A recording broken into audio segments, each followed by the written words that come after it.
The Seventh State of the Union Address, Washington's Seventh Annual Message to Congress, December 8th, 1795, Philadelphia, Pennsylvania. Fellow citizens of the Senate and the House of Representatives,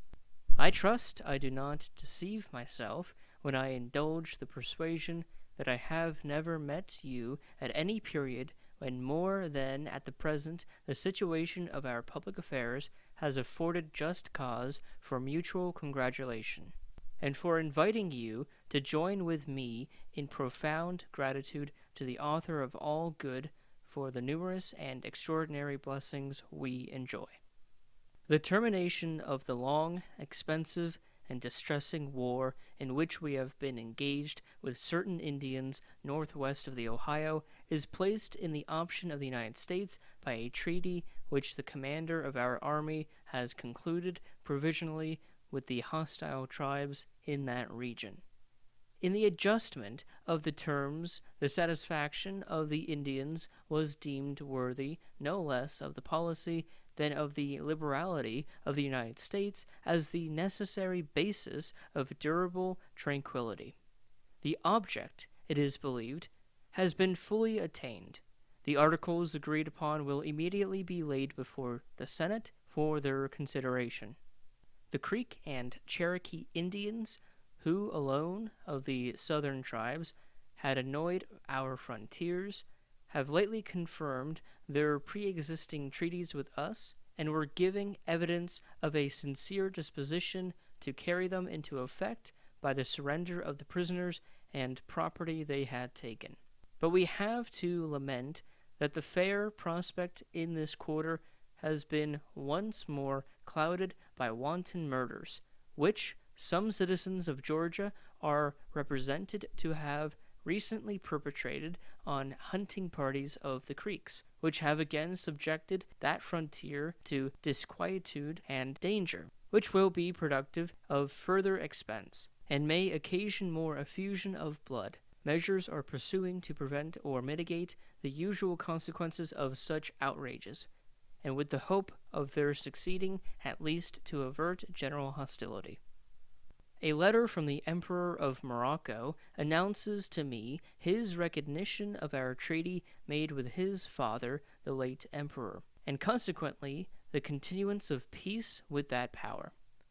With peculiar satisfaction, I add that information has been received from an agent on our part to Algiers, importing that the terms of the treaty with the Dey and Regency of that country had been adjusted in such a manner as to authorize the expectation of a speedy peace and the resolution of our unfortunate fellow citizens from a grievous captivity. The latest advices from our envoy at the court of Madrid give, moreover, the pleasing information that he had assurances of a speedy and satisfactory conclusion of his negotiation. While the event depending upon unadjusted particulars cannot be regarded as ascertained, it is agreeable to cherish the expectation of an issue which, securing amicably very essential interests of the United States, will at the same time lay the foundation of lasting harmony with a power whose friendship we have uniformly and sincerely desired to cultivate. Though not before officially disclosed to the House of Representatives, you, gentlemen, are all apprised that a treaty of amity, commerce, and navigation has been negotiated with Great Britain, and that the Senate have advised and consented to its ratification upon a condition which excerpts part of one article. Agreeably thereto, and to the best judgment I was able to form of the public interest, after full and mature deliberation, I have added my sanction. The result on the part of His Britannic Majesty is unknown. When received, the subject will, without delay, be placed before Congress.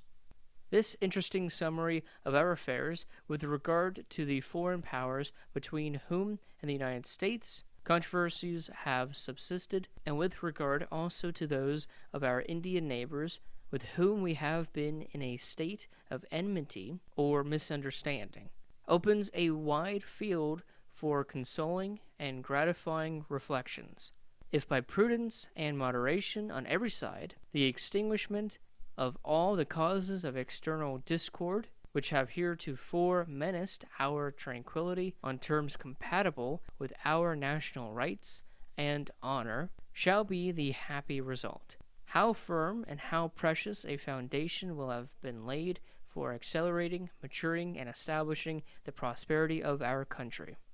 Contemplating the internal situation as well as the external relations of the United States, we discover equal cause for contentment and satisfaction.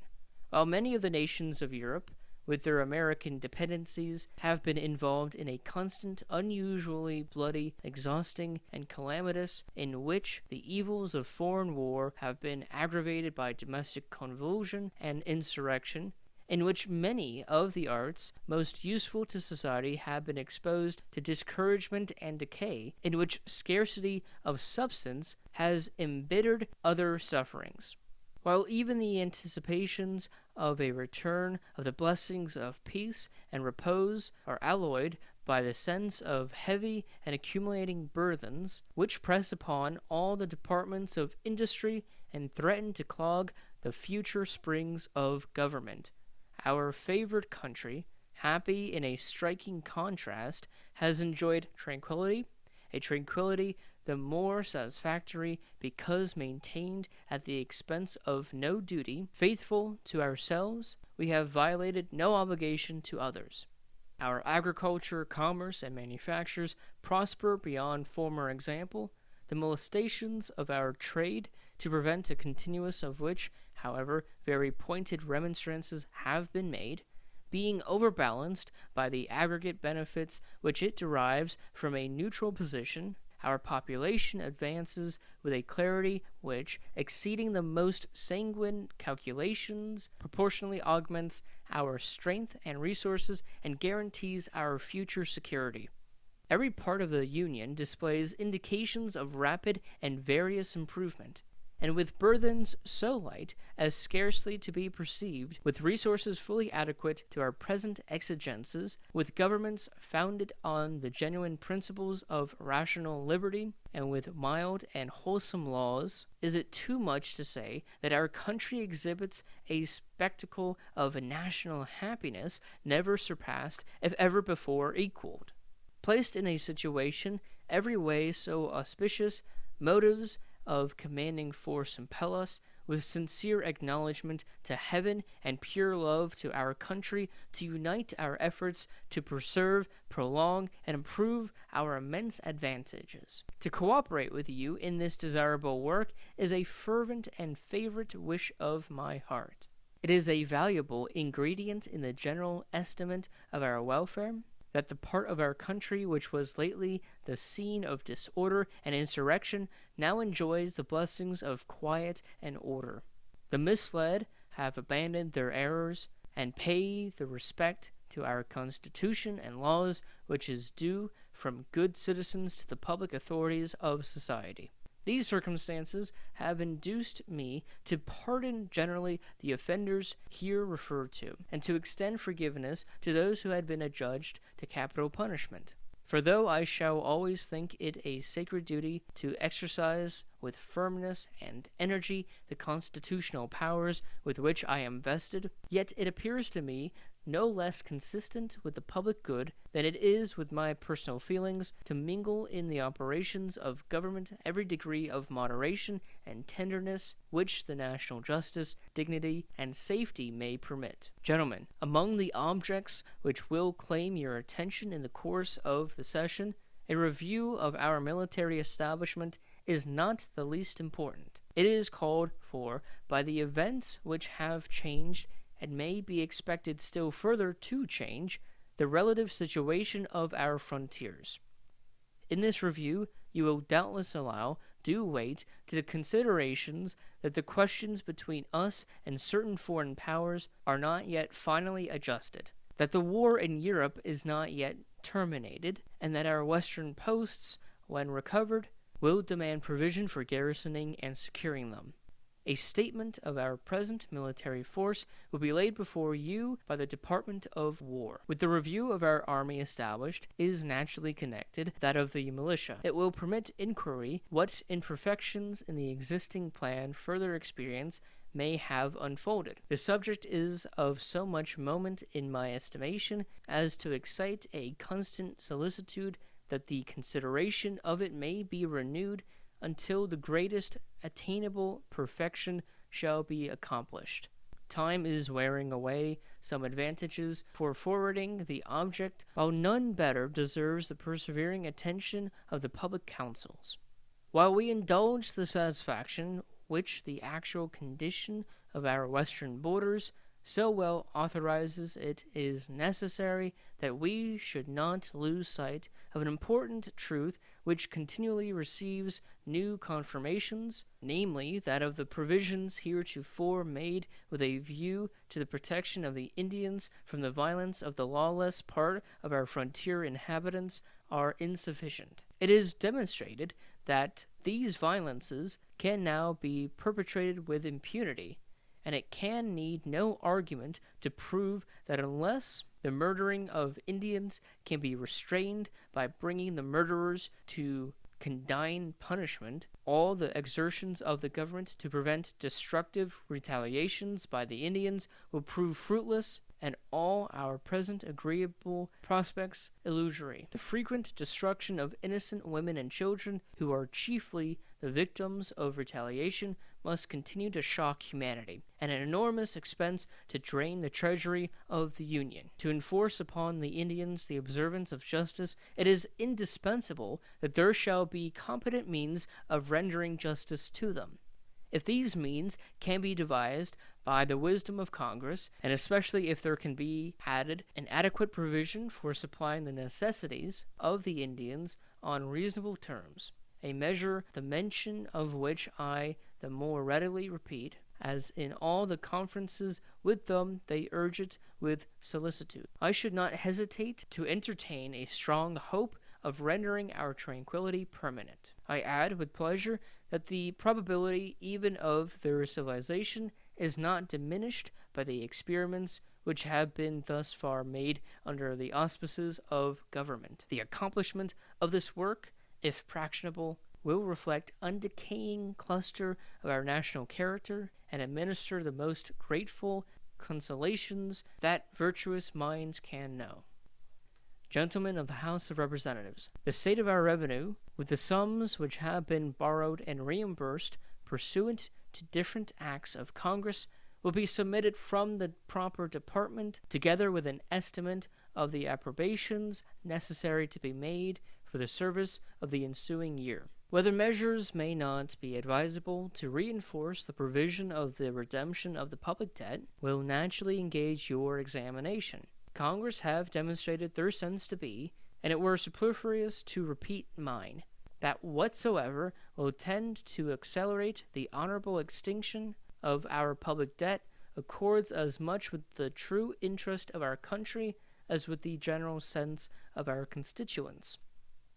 Gentlemen of the Senate and the House of Representatives, the statements which will be laid before you relative to the Mint will show the situation of that institution and the necessity of some further legislative provisions for carrying the business of it more completely into effect, and for checking abuses which appear to be arising in particular quarters. The progress in providing materials for the frigates and in building them, the state of the fortifications of our harbors, the measures which have been pursued for obtaining proper sites for arsenals and for replenishing our magazines with military stores, and the steps which have been taken toward the execution of the law for opening a trade with the Indians, will likewise be presented for the information of Congress.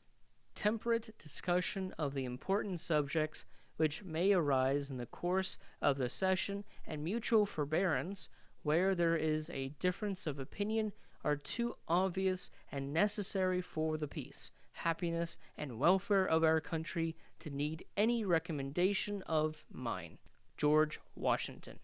Senate reply to George Washington, December 11th, 1795. Sir, it is with peculiar satisfaction that we are informed by your speech to the two houses of Congress that the long and expensive war in which we have been engaged with the Indians northwest of the Ohio is in a situation to be finally terminated, and though we view with concern the danger of an interruption of the peace so recently confirmed with the Creeks, we indulge the hope that the measures you have adopted to prevent the same, if followed by those legislative provisions that justice and humanity equally demand, will succeed in laying the foundation of a lasting peace with the Indian tribes on the southern as well as on the western frontiers.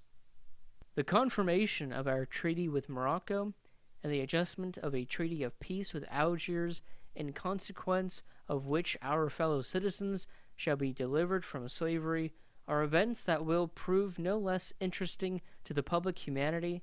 than they will be important in extending and securing the navigation and commerce of our country. As a just and equitable conclusion of our depending negotiation with Spain will essentially advance the interest of both nations, and thereby cherish and confirm the good understanding and friendship which we have at all times desired to maintain. It will afford us a real pleasure to receive an early confirmation of our expectations on this subject.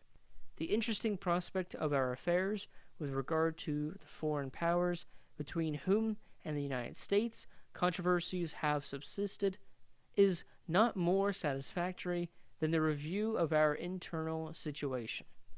If from the former we derive an expectation of the extinguishment of all the causes of discord, they have heretofore endangered our tranquillity, and on terms consistent with our national honor and safety, in the latter we discover those numerous and widespread tokens of prosperity which in no peculiar manner distinguished our happy country.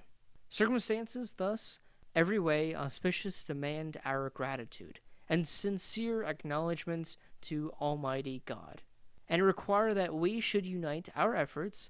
in imitation of our enlightened, firm, and persevering example, to establish and preserve the peace, freedom, and prosperity of our country. The objects which you have recommended to the notice of the legislature will in the course of the session receive our careful attention, and with a pure zeal for the public welfare we shall cheerfully cooperate in every measure that shall appear to us best calculated to promote the same. John Adams, Vice President of the United States and President of the Senate. To George Washington from the U.S. House of Representatives, December 16th, 1795. Sir, as the representatives of the people of the United States, we cannot but participate in the strongest sensibility to every blessing which they enjoy, and cheerfully join with you in profound gratitude to the Author of all good, for the numerous and extraordinary blessings which he has conferred on our favored country. A final and formal termination of the distressing war which has ravaged our northwestern frontier will be an event which must afford a satisfaction proportioned to the anxiety with which it has long been sought, and in the adjustment of the terms we perceive the true policy of making them satisfactory to the Indians as well as to the United States as the best basis of a durable tranquility. The disposition of such of the southern tribes as had also heretofore annoyed our frontier is another prospect in our situation, so important to the interest and happiness of the United States that it is much to be lamented that any clouds should be thrown over it, more especially by excesses on the part of our own citizens. While our population is advancing with a celerity which exceeds the most sanguine calculations, while every part of the United States displays indications of rapid and various improvements, while we are in the enjoyment of protection and security by mild and wholesome laws, administered by governments founded on the genuine principles of rational liberty, a secure foundation will be laid for accelerating, maturing, and establishing the prosperity of our country. If by treaty and amicable negotiation all those causes of external discord which heretofore menaced our tranquillity shall be extinguished on terms compatible with our natural rights and honor, and with our Constitution and great commercial interests. Among the various circumstances in our internal situation, none can be viewed with more satisfaction and exultation than the late scene of disorder and insurrection has been completely restored to the enjoyment of order and repose. Such a triumph of reason and of law is worthy of the free government under which it happened, and was justly to be hoped from the enlightened and patriotic spirit which pervades and actuates the people of the United States. In contemplating the spectacle of national happiness which our country exhibits, and of which you, sir, have been pleased to make an interesting summary, permit us to acknowledge and declare the very great share which your zealous and faithful services have contributed to it, and to express the affectionate attachment which we feel for your character. The several interesting subjects which you recommend to our consideration will receive every degree of attention which is due to them, and whilst we feel the obligation of temperance and mutual indulgence in all our discussions, we trust and pray that the result to the happiness and welfare of our country may correspond with the pure affection we bear to it. Signed by order and in behalf of the House, Jonathan Dayton, Speaker. Thank you, everyone, for listening to Washington's 7th State of the Union address, along with both congressional replies. If you are able to, please support the channel in whichever way you can, whether that be subscribing, liking, sharing, rewatching, or becoming a Patreon member. You can also become a site member of the Amending America, where you can publish essays to the site for free, propose mock bills, view or participate in live debates, and read historical documents. Thank you, and see you next time.